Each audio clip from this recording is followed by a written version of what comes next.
Hello everyone, my name is SiC and welcome back to Humankind. Today we are going to be starting a new campaign with the new DLC, Together We Rule, which is the first official expansion pack for Humankind. Before we had some DLCs which added some cultures. This new proper expansion also adds some culture, or different cultures, but they have a completely unique aspect to them in that they are all focused on diplomacy. And so that entire DLC is focused around diplomacy. It adds a lot of new systems, which I'm very excited to get to grips with. So let's actually start a new game. That always takes a little while, loading in all of these characters for some reason. I don't know why. We'll be playing on a large world at a normal pace, and the difficulty will be set to Metropolis, which is a normal difficulty for enterprising political leaders. So, yeah, let's jump in. Our universe contains infinite stories. They're about rocks and ice at sub-zero temperatures in a vacuum. Rather boring. However, on a small damp rock, there is a story that bears a second look. It's your story. But the first 4 billion years or so mostly concern amino acids. Not much of a page turner. But then, over time, the amino acids bond together, and things start to get interesting. And a bit drier.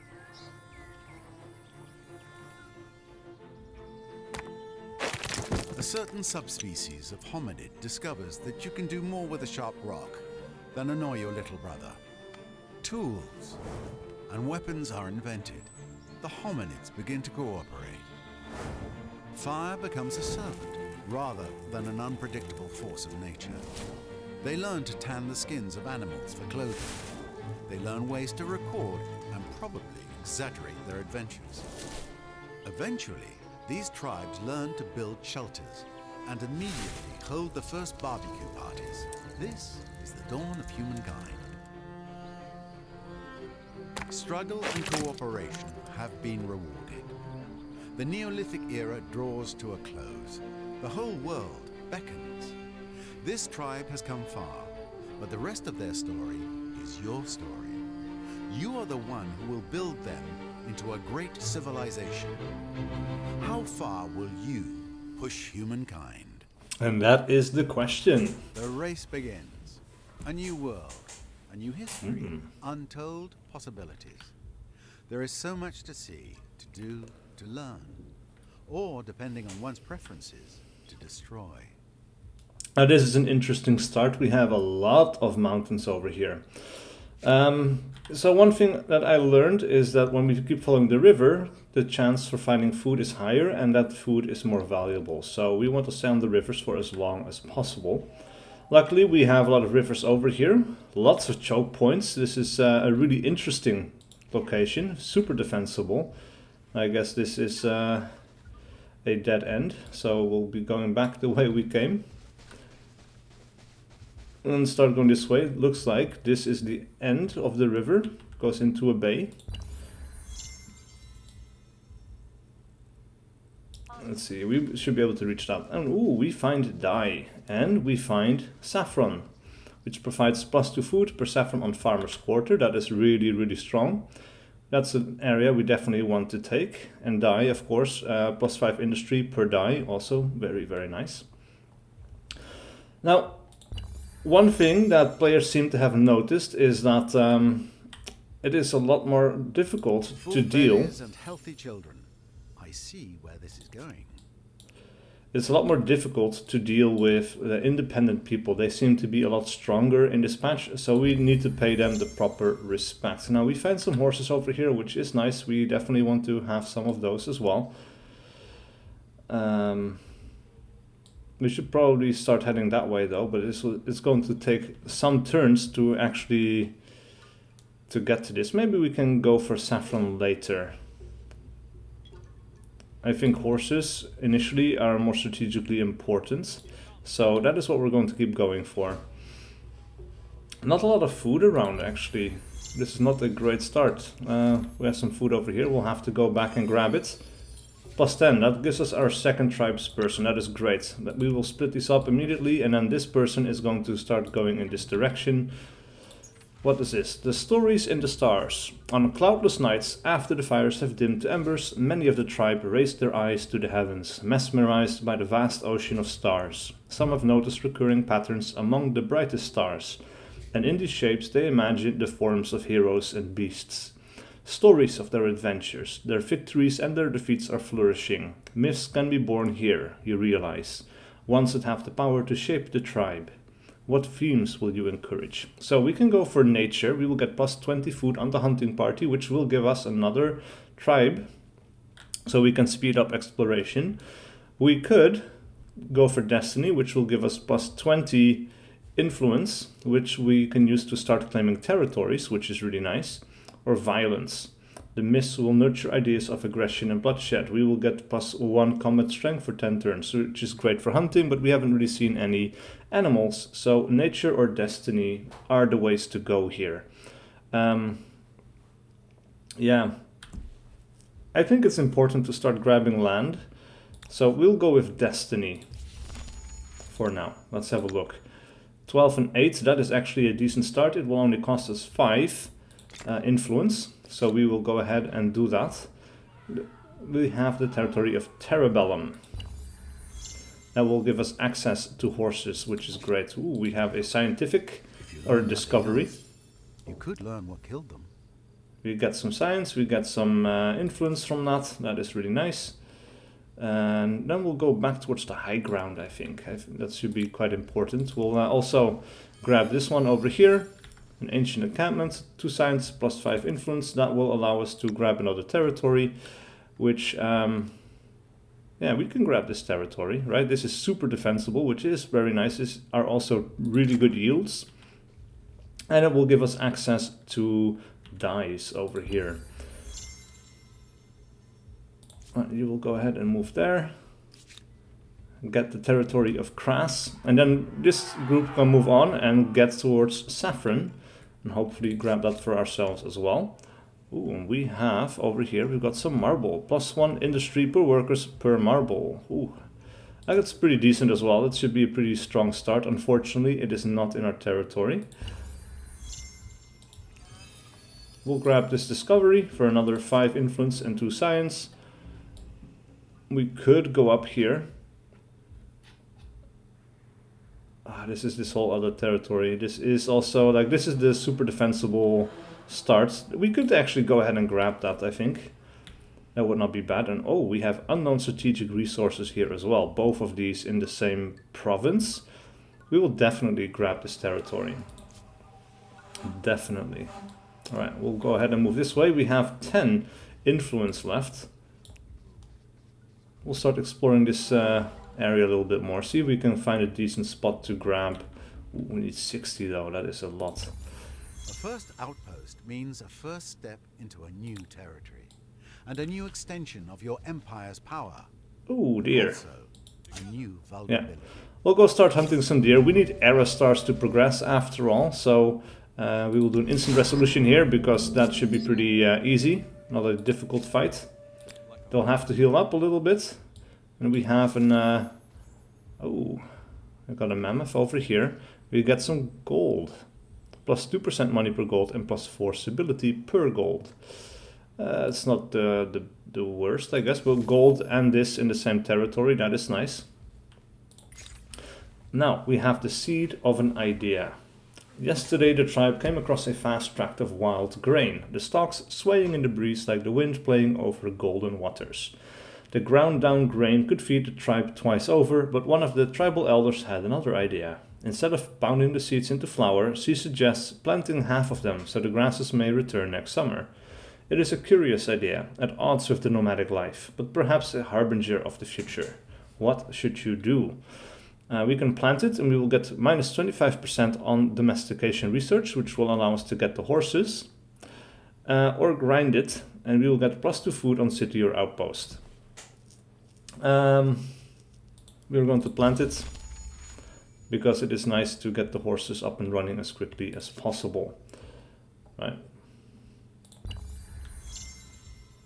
we have another thing, an outstretched hand. The tribe has built a fine outpost, and its proud structures, blazing campfires, and buzz of activity have drawn the notice of others who roam these lands. Though such wanderers passed by the settlement, none had approached you directly, until today, when a small group of strangers arrived at sunup. They came bearing an unexpected request to create bonds of peace with the tribe, becoming as brothers and sisters to your people. What answer do you give to their offer? We can embrace them. We will get one population on Terebellum. We can talk. Who knows what paths these strangers have walked? There is much we can learn from each other. This is a new event. I've never seen this before. We will get +3 science. But since we're not doing any research yet, I'm curious how much this actually does. And reject. The tribe is already strong and thriving. We have no need of outsiders to take care of our own. But I'm going to go with embracing them.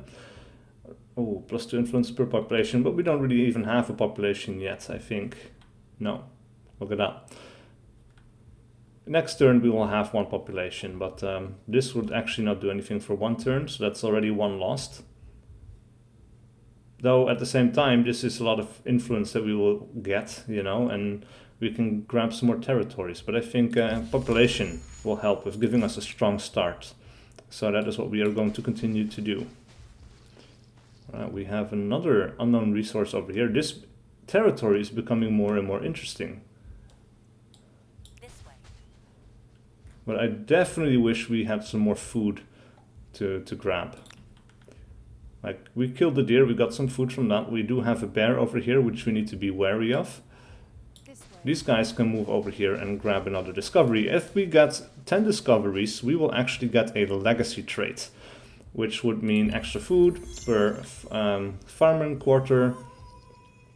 Eras are unlocked, that's good. Now we could move on to the next era, but I don't want to do that yet because we want to make sure that we grab some more important territories, I would say. Let's see, 60 influence still, that is so much. Like, we might actually have to consider going to the next era for the simple fact that we can then build structures which will improve our influence production. Sanctuary. We will burn this down. We'll get some food and some money. Now it's curious because some people already have it. Oh, a lot of people already have it. We have Babylonians taken, Bantu taken, Carolans taken, Egyptians, Nubians, and Olmecs all taken. We have Assyrians left, the Harappans, the Hittites, Mycenaeans, Phoenicians, Sumerians, which are a new civilization, and the Shu. Not entirely sure how to pronounce that, but the Sumerians are new. So I'm very tempted to go with these guys. It is through both the scribe and the sword that our people will prosper. Minus 10% on attached territory cost per remaining city cap count. So these are all things that are unique, but they will stay with us. This will be retained no matter what other civilization we grab. So this is actually quite nice. Attaching territories to your city becomes cheaper, and there's a minus 25% cost of signing treaties with independent peoples, which is also very nice. The unique district is the Edjuba, minus 10 stability, as most districts do, but plus 2 science, plus 1 science per adjacent farmer's quarter, plus 6 science per adjacent main plaza or administrative center, and a plus 3 influence when a leverage intel is collected on Empire, and it counts as a research quarter. So that is really cool, and their unique unit is the Aga Ush.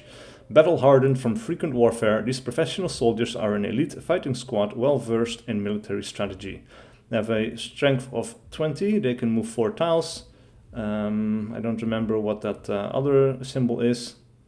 No experience, I guess, at the end, or the stars. They are anti-cavalry, which is nice, and they have a unified force. Grants additional combat strength for each Aga Ush unit in the same army.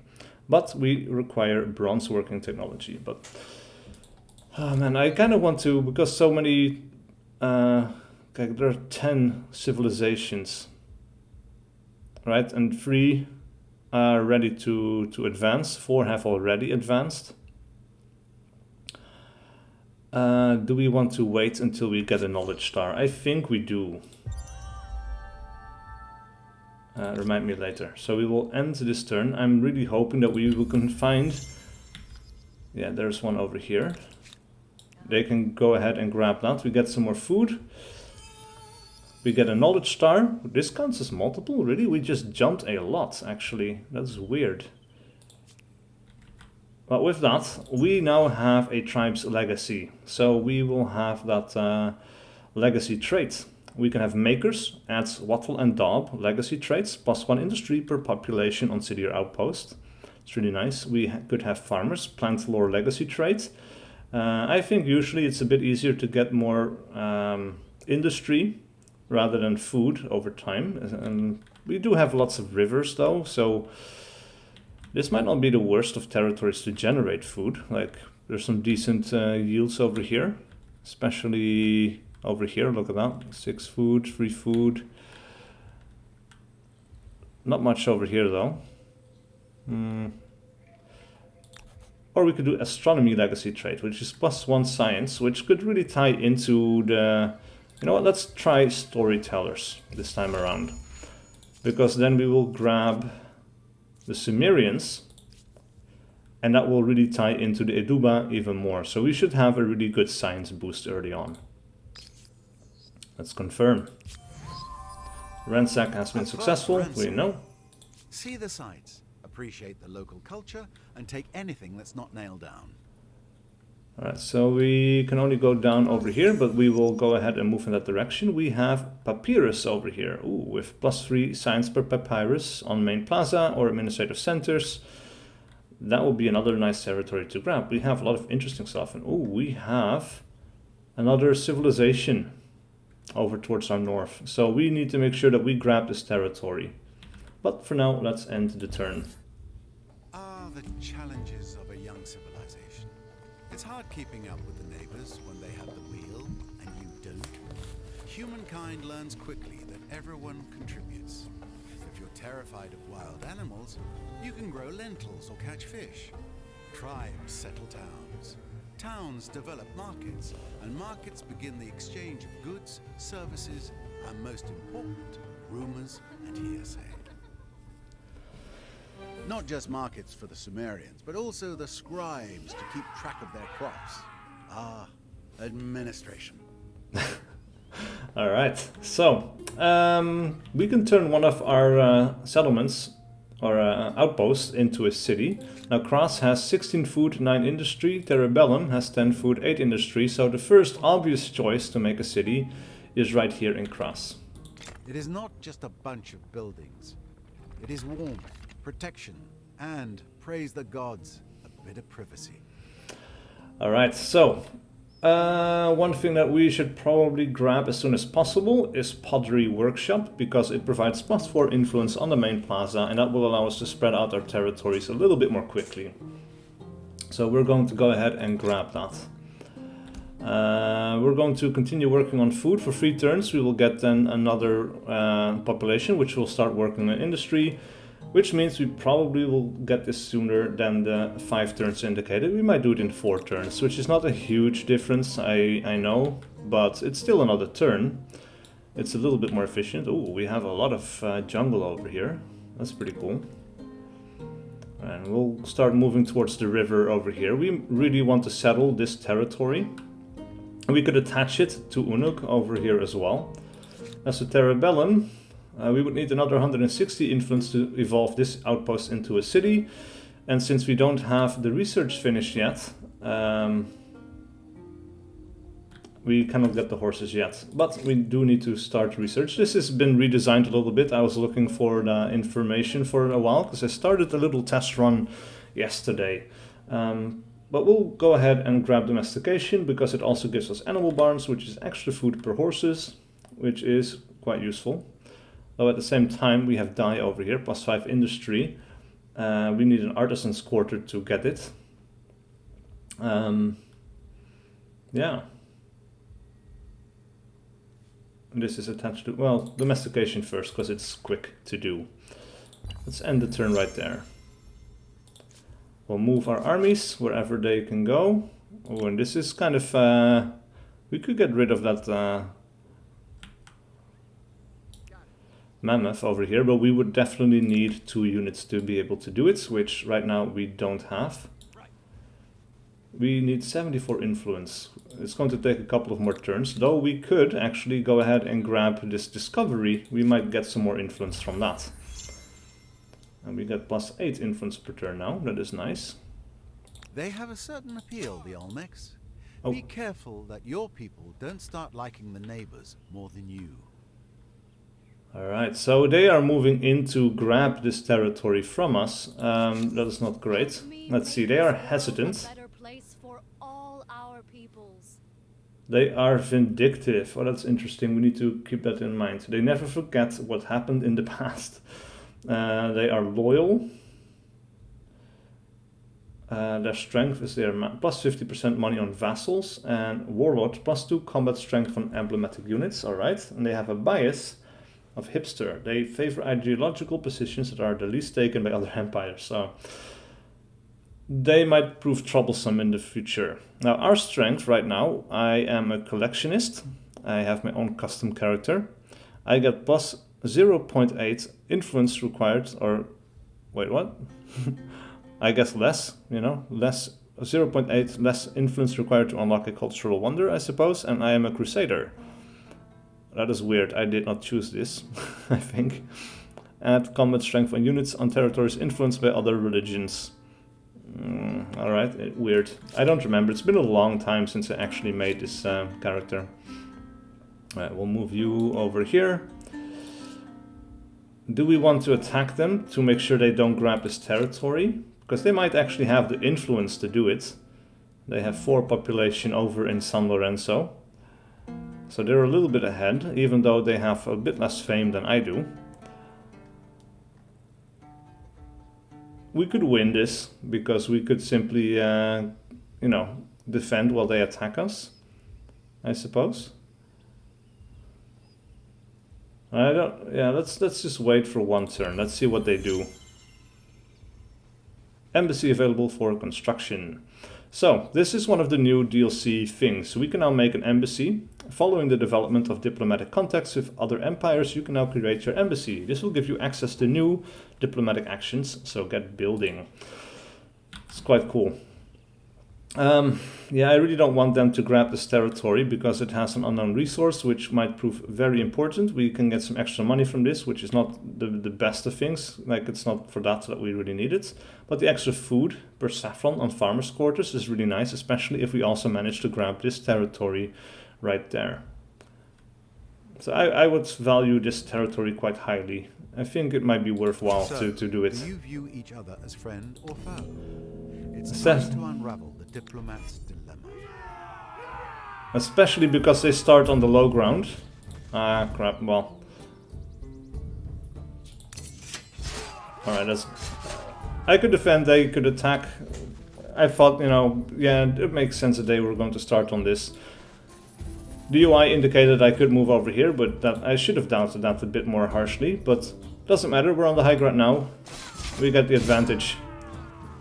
They probably don't want to move off of the flag, so from here on out, this battle is going to be won by us. There you go, take them out. We're getting heavily damaged, I would think. Well, not much, I guess. That's good, we get a victory. And they definitely need to heal up pretty soon. We can also demilitarize this area, which is another new thing that our diplomatic civilizations can do. So demilitarization can force a ceasefire in 1 territory for 10 turns, informing the international community that all unauthorized military units present there are trespassing and generate +1 leverage per unit for your empire against their owner. If the targeted territory has already been claimed by an empire, only the owner and any empires they have authorized to cross their borders will be able to move freely within it. If the targeted territory was unclaimed, the empire establishing the demilitarization will be considered its temporary owner. I could have done that, actually, without attacking them. I should have done that. But let's do it now. So, do you view each other as friend or foe? It's time to unravel the diplomat's dilemma. I will do that now. We'll move on to the water over here. Then we'll end the turn. We'll group these guys up together. And now we should probably actually move them towards friendly territory so I can heal them up. I think that's going to be quite important. Now, we have finished the pottery workshop. So we get a little bit more influence now, plus 14 per turn, which is great because pretty soon we will be able to grab this territory for ourselves. Well, next up we should probably, let's have a look, +1 in 4 turns, that's okay. We should probably grab ourselves a Maker's Quarter though. This is actually not great. This is the +3. Farmer's Quarter +4 is also not great. We could go for the Aduba, which needs to be adjacent to our city center, +10 science over here, which is really good. But it just gives us a slow start, I would think. So maybe the +4 food over here is the best thing to do. As for research, we could go with calendar next. We don't have a lot of forested areas, so I don't think carpentry is going to benefit us a lot. City defense, not immediately important, so calendar it is. Right, we'll end this turn.